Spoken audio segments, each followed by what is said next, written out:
Robert, thank you very much for that introduction. I feel very privileged to be part of this celebration, 50 years after the impossible dream of UFM began to come to fruition, and I'm so proud of how this institution has evolved and the role that it plays. And it's in that context that I thought I was very happy for this opportunity to share a couple of thoughts about freedom and higher education. And I thought I should maybe ground this in a little bit of my own personal experience, because in my undergraduate days, which goes back some decades now, I was privileged to be at one of the real elite institutions in the United States, and enjoyed my time there, came away with lifelong friends, and certainly felt like I had enjoyed the college experience of living apart from home and everything. But sometime in my mid-20s, as I kind of embarked on what at the end of the day I'd say was a much more rigorous self-study in ideas that I cared about, I came to appreciate that I had been cheated, that I really didn't learn to be a critical thinker during those 4 years at college, that I had not been exposed to a body of classical liberal thought that I think has some of the most compelling answers to the fundamental question we should all be wrestling with, which is, how is it that human societies can flourish? So over the years, I know that lots of my peers from college never had these regrets. They were very happy to have a credential. They had been happy to enjoy some fun times on campus. But at other schools, I know that people receive much less and sometimes walk away more confused than when they enter. So as I began to think about the state of higher ed, especially in the US, I began to become quite cynical. I remember nodding along with a book that Glenn Reynolds wrote some 15 years ago called The Higher Education Bubble. And I began to look forward to what I still think is an almost inevitable implosion that's waiting to happen, an implosion to the idea that all ambitious young people need to go through this rite of passage that is higher ed. I'm sort of cheering it on. But something happened to me when I first became exposed to UFM. I confronted here in these halls something very close to what I would consider the ideal of what a liberal education should be about. And this doesn't make me any less opposed to the disservice that so many young people are receiving at institutions of higher education in the US and beyond. But I'm so thankful that we have UFM to give me a concrete example of what I think we should be aspiring to as an alternative to what exists in so many other places. And this kind of relates to an idea that at Atlas Network we've taken to heart recently, to working with a lot of our partners on the topic of poverty.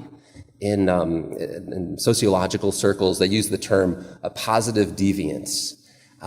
This is the idea that if you care about poverty, perhaps it's better, instead of taking the sort of traditional view of looking at a low-income community, finding the most typical members of that community and then imagining how you might help those people improve their situation, why not take a look at the same sample of people, but look at the positive outliers, these positive deviants, and that they deviate from the mean in ways that are very positive on different social indicators where you'd want to see progress. So look at the people that have found a path out of poverty against all the obstacles and start to study, how do we make that reality more accessible for others? How do we get those barriers out of the way?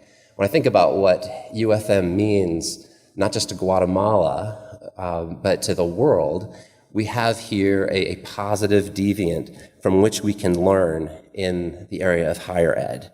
So, when I think about my great wish, as you all are celebrating this 50th anniversary, I think about what it would be like when we come back in another 5 decades, when UFM is celebrating its 100th anniversary. I know that there's so much innovation that happens here year to year. I'm sure there will be things that look vastly different here at Universidad Francisco Marroquín, but I hope that on its 100th birthday in 2071, that in its essence, I hope that UFM is the same. I hope that it is less unique than it is today, because more of the world should have adopted these lessons from the amazing experiment that's been taking place here in Guatemala. I also want to share with you one idea about why I think it's particularly critical that UFM stay this course. I recently published a book that Robert mentioned called Liberalism and the Free Society in 2021, and it explores this idea as we continue to wrestle with the pandemic and as we fret about what the new normal looks like. The fundamental question here is the sun rising or is it setting on the free society? And I take a pretty sober look at the challenges that the free society faces these days, but I wind up optimistic for several reasons, but one of them is that the ideological extremes that exist, certainly in the United States, I think also in Latin America and Europe and beyond, have been moving further and further to extremes that open up some opportunities for those of us who identify with the freedom movement. We no longer need to, as part of our efforts to attract more individuals into our crowd, we don't need to sell them on some narrow Rothbardian anarcho-capitalism. We don't need to start the conversations there. The fundamental challenge these days, as I see it, is to exhibit the virtues of an authentic liberalism that believes in pluralism, that understands we can disagree, but we can do that through civil discourse. This has somehow been lost. This worldview of classical liberalism, which is sort of the foundation of civilization as I see it, has somehow been ceded by the progressive left and by parts of the populist right. And I'm very optimistic that the community that Atlas Network nurtures and that UFM engages with in so many different ways, this community can be very influential in if we're able to stay true to our principles and get better on the messaging, get better in emphasizing the inclusivity of the liberal vision, to show that we authentically value the dignity of every single person, and that we want to solve problems in practical ways, and that we're not here simply to win new converts to fan clubs named after our favorite thinkers. And I think that if we can do that, we can create more of a common sense middle to political conversations that are happening in our different countries. And I have no illusions that this is going to translate quickly to libertarian policy victories, but I do think that we have a big opportunity to make mainstream some of the insights that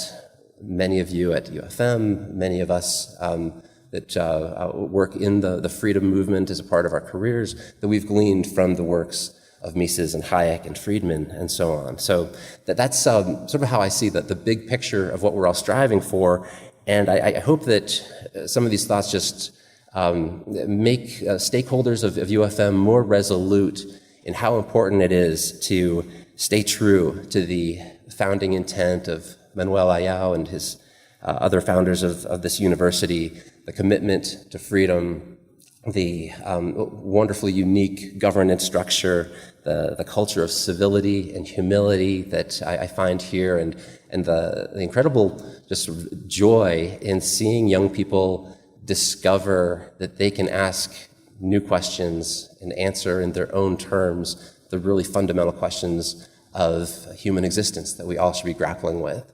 So I think that is exceedingly rare in most institutions of higher education, and I'm just very grateful that these virtues exist here in abundance at UFM. Thank you very much.